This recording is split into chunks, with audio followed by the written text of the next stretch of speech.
start off and get a grasp on this friendship, the first time me and your next speaker ever hung out was she picked me up to go to a basketball game in Morgantown, and we're driving down the road, and she says, "Oh no, my contact's falling out." And so I reach across the console, and I'm staring as she's driving, and for some reason, she felt no need to let off the gas. So we're still going 85 mile an hour down the interstate. And to top it all off, she had just got done telling me how she can't even read the big E without it. So that was the very start of our friendship. And the time we spent together has only opened my eyes for what she's done for organizations such as the FFA and 4-H and anything else in the community. And she just has a heart like no other. And this past week I felt like my whole world came to a screeching halt because everything I ever wanted had just stopped. And it turns out that was just my contact falling out. And I had her to guide me along the way, to steer the car for me, since I'm down and all right now. So it is with great honor whenever she approached me and asked me to introduce her for her retiring address that she doesn't know this, but I told everybody about it. So happy. So excited. And it is with great honor I'm pleased to announce your 2018-2019 Central Region Vice President and my best friend, Ivy Ward.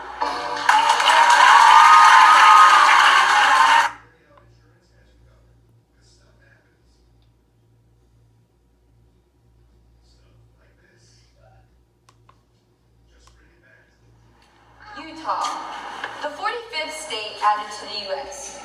Average annual snowfall each year, 47 inches. State fish, rainbow trout. 3 odd little facts about a state some people forget exist. A state I, in fact, am in love with, and everybody knew it.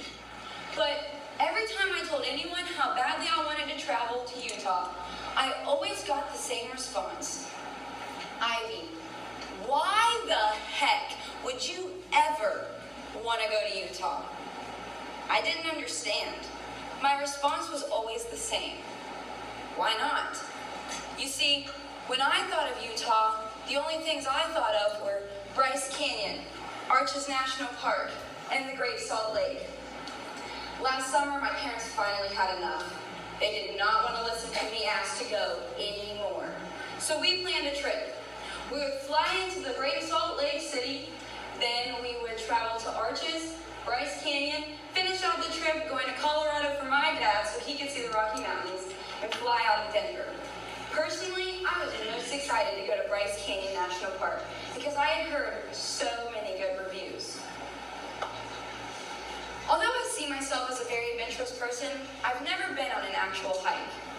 When my friend Brooke, my parents, and I arrived at Bryce Canyon, we found that there were 9 different trails we could take to go down into the canyon.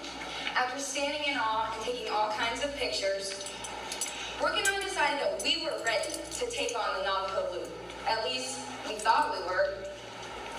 We began our 1.3-mile hike in fashionable tops, denim shorts, and of course, our Converses.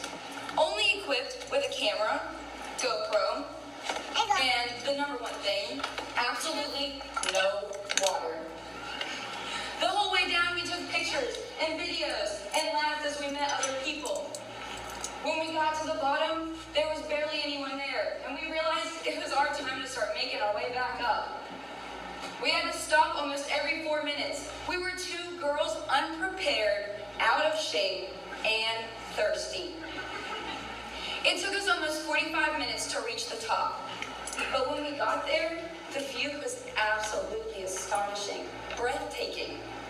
I actually shed a tear because the thought came into my mind that the same God that thought to create me and you created this view as well, the one behind me. Then I turned around and I was instantly confused. This was not a new view at all. This was exactly where we started. Although this wasn't my first time seeing the view, it was my first time really seeing it. Every gust of wind that eroded the soil, every moved a rock, every foot that crossed that path made it what we experienced that day. As agriculturists, we know a little bit more about soil than the average person. But my journey learning about soil started before my first day in ag classes. As a 4-H member, I was introduced to a remarkable pastor, mentor, coach, and friend. Roger Nestor was a legend in our state for teaching young people about soil science and training national winning, state winning 4-H land judging teams. And I wanted to be one of those people. Growing up, I was always asked, Ivy, when are you going to follow in your brother's footsteps and become a land judger? You see, both of my brothers competed on a team for Roger Nestor and ended up being national winners. But that didn't bother me at all. I said, I'm next, and I'm going to be way better than they ever were. When I started practicing for nationals, I led our team because I wanted to win. We were going to win. In April of 2016, I attended the National Land and Range competition in Yukon, Oklahoma. When we attended the practice contest, my whole team did extremely well. I'm talking like 4 perfect holes. I felt like it was finally our time to get that trophy we worked so hard for. The next day, I found out that there was a different plan in store for me. I found out that I was the drop scorer. Something I worked so hard for 5 years, shattered in one sentence. My team ended up receiving reserve national champions and lost by 1 point. But I walked across that stage holding that trophy in my hand, feeling like I didn't deserve it. Until my coach, mentor, and friend reminded me I did. He said, without you, your team wouldn't be here. Without your team, you wouldn't be here. He reminded me it wasn't about what we received. It was what we did. I can look back now and see that he did not just teach me texture, slope, and erosion, but so much more than that. I see that inside every hole, I grew as a person. I see that all the long car rides, practices, and tough love made me who I am today.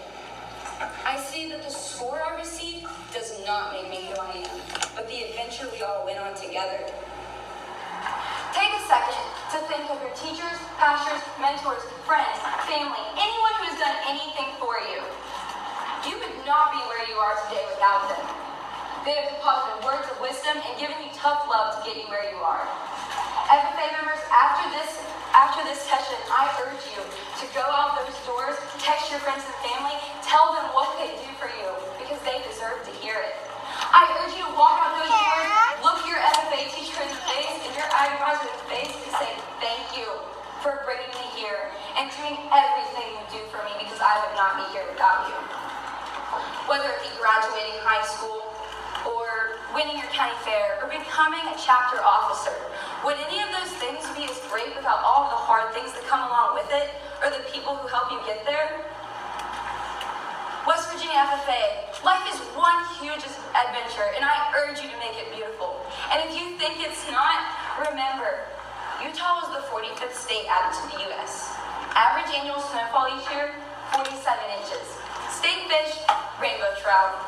But they also have 5 national parks, ranked second as the happiest state in the nation, and have the highest volunteer rate in the country. God formed us to be our best selves, and it is our responsibility to live up to this beautiful adventure. Thank you.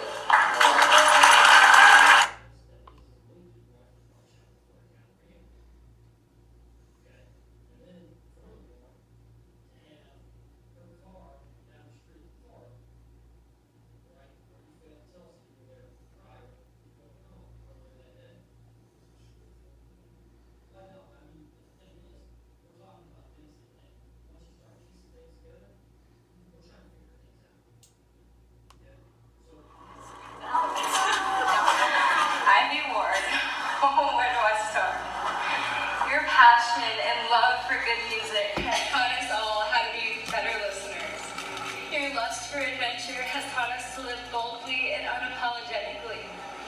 This year has been one crazy, beautiful adventure, Ivy, and we couldn't imagine going on those crazy car rides, like what I said, with anybody else. I'm sorry. Congratulations, I